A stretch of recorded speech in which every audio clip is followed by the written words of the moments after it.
Hello and welcome to Courts Today by Live Law. Let's get to today's top legal updates. Review petition filed against Supreme Court's mandate for 3-year practice to enter judicial service. Mere absconding not proof of guilt, but relevant conduct under Section 8 of Evidence Act, Supreme Court. Supreme Court rejects MTech Group promoters' interim bail plea in PMLA case. Police cannot attach bank account under Section 107 of BNSS without magistrate's approval, Kerala High Court. I'm your host Yashasvi Gupta with your daily legal roundup of legal updates from across the country. For detailed reading, you can always visit on www.livelaw.in. Please make sure to watch this video till the end and don't forget to like, share and subscribe to our channel because your support means the world to us. A review petition has been filed in the Supreme Court challenging its judgment that mandates a minimum of 3 years of legal practice as an advocate for a candidate to apply for the entry post in judicial service. The petitioner argues that the judgment contains apparent errors and seeks its implementation to be deferred till 2027 to prevent injustice to law graduates from 2023 to 2025 who prepared under the old eligibility norms. The petitioner contends that the ruling causes retrospective hardship, violating principles of fairness, legitimate expectation and equal opportunity under Article 14 of Indian Constitution. It is argued that the court ignored the certain crucial observations made by the Shetty Commission, recommending to drop the practice requirement given that internships and court exposure are now integral to legal education. And also, since the candidates undergo training before entering the service, the practice condition may not be necessary. The petition also highlights that opposing views from some states and high courts were not fully considered, and that no data was cited to show fresh graduates perform poorly as judges. The petitioner further argued that direction disproportionately impacts aspirants from economically weaker sections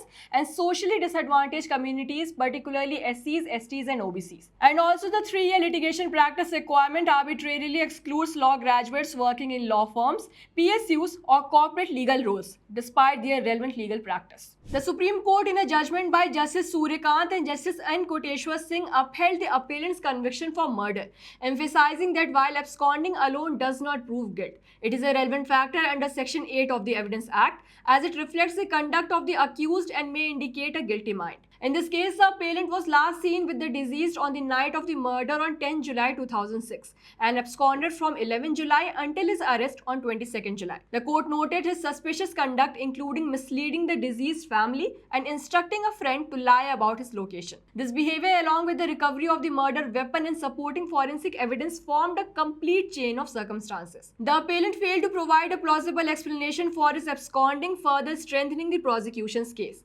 Accordingly, the appeal was dismissed and the conviction was upheld.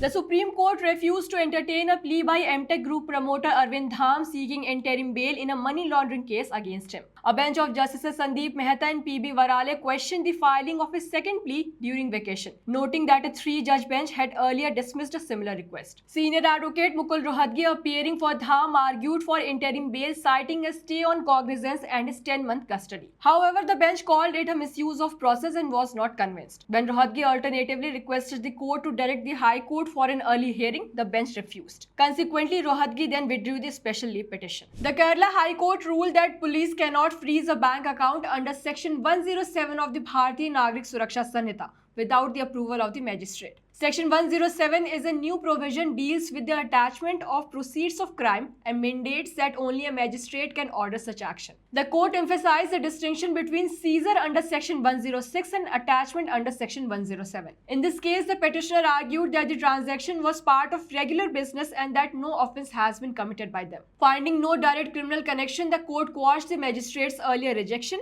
and lifted the debit freeze and clarified that police are at liberty to approach the magistrate if they seek the attachment of the account.